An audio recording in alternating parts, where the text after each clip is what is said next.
करति विधिवत वैदेही पूजन कमला तीर है। आई करत विधिवत वैदेही पूजन कमला तीर है।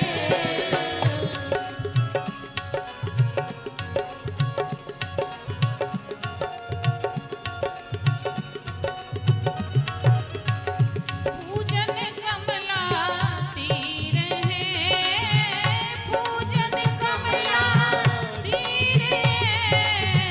पूजन कमला तीर है। आई करति विधिवत वैदेही पूजन कमला तीर है। आई करत विधिवत वैदेही पूजन कमला तीर है। नारी वृंद मिली मंगल गावत के कहे गतवा भीर है। नारी वृंद मिली मंगल गावत के कहे गतवा भीर है।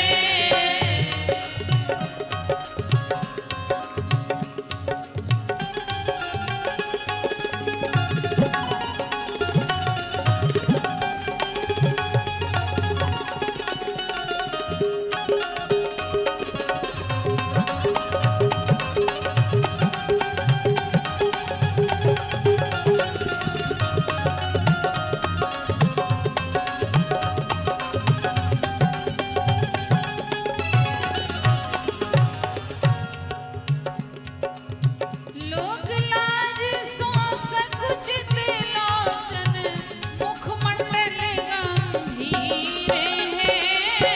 लोक लाज सांस कुचित लोचन मुखमंडल गंभीर है। लोक लाज सांस कुचित लोचन मुखमंडल गंभीर है। लोक लाज संस कुचित लोचन मुखमंडल गंभीर है। ये मंदिर में रघुवर राजित पुलकित सकल शरीर है। ये मंदिर में रघुवर राजत पुलकित सकल शरीर है। पुलकित सकल शरीर सिया के पुलकित सकल शरीर है। पुलकित सकल शरीर सिया के पुलकित सकल शरीर है। आई करत विधिवत वैदेही पूजन कमला तीर है। आई करत विधिवत वैदेही पूजन कमला तीर है। ये हो श्री राजकिशोरी जी की।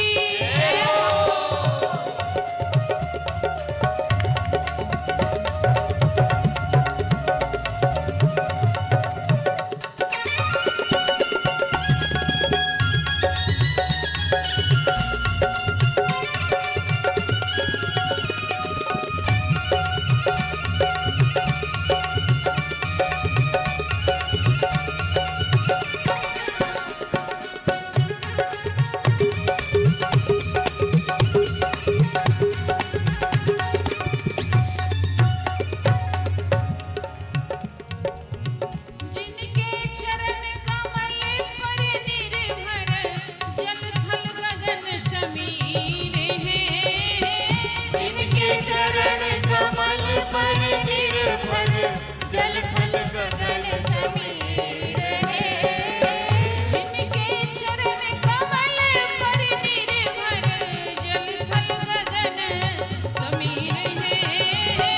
जिनके चरण कमल पर निर्भर जल थल गगन समीर है। से सिया कमला से मांगत श्याम सुंदर रघुवीर है। से सिया कमला से मांगत श्याम सुंदर रघुवीर है।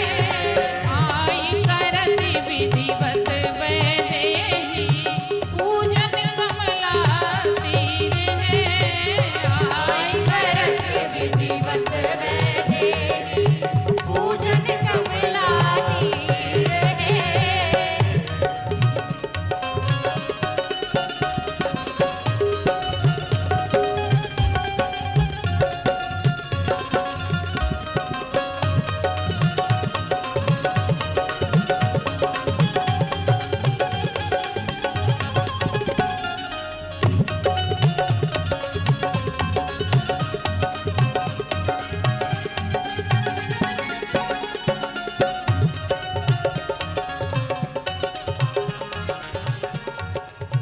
विनय करत पुनि पुनि कमला से तुअ जस चौजुग थीर है। विनय करत पुनि पुनि कमला से तुअ जस चौजुग थीर है। स्नेह लता कृपा के बरि दिया हो तू हमर रघुवीर है। स्नेह लता कृपा कर बर दिया।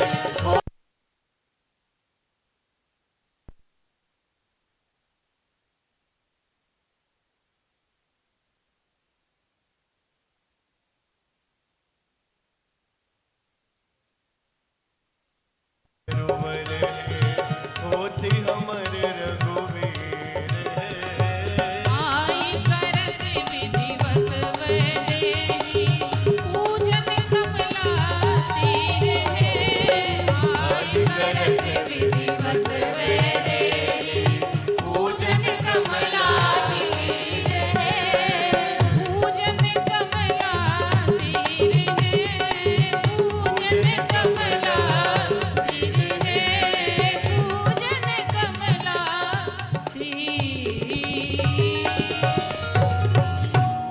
जय जय श्री राज किशोरी जू की कमला पूजन के बाद अब मटकोर की विधि।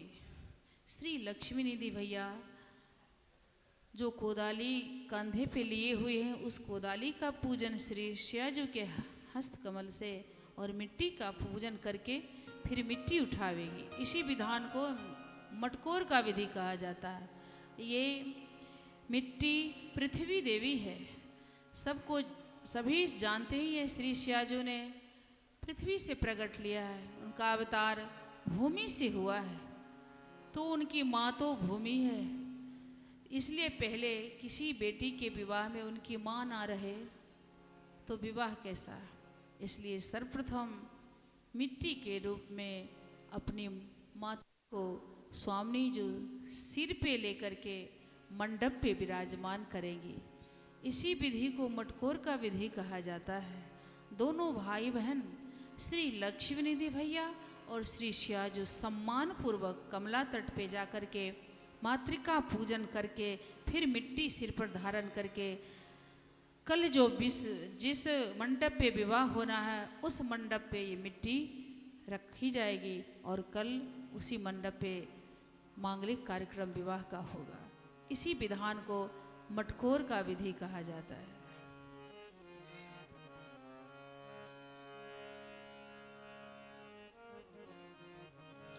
सियाजू के छैन मटकोर लखोरी आली।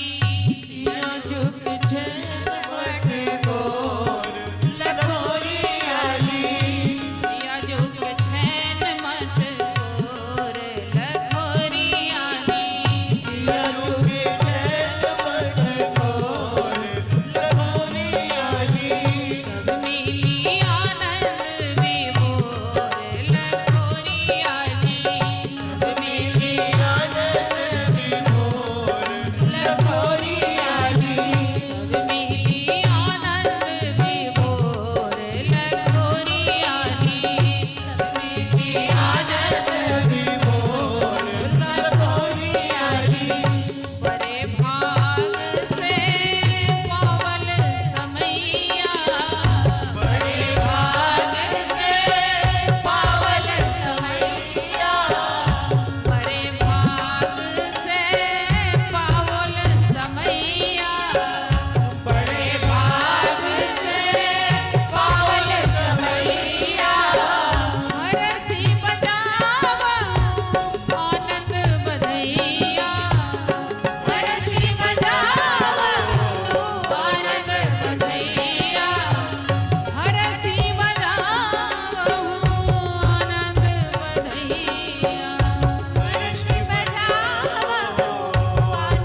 है। और इस आनंद को दर्शन करके श्री लक्ष्मी निधि भैया को भी नहीं रहा गया, प्रेम विभोर होकर नृत्य करने लगे। श्रीनिधि हाँ भैया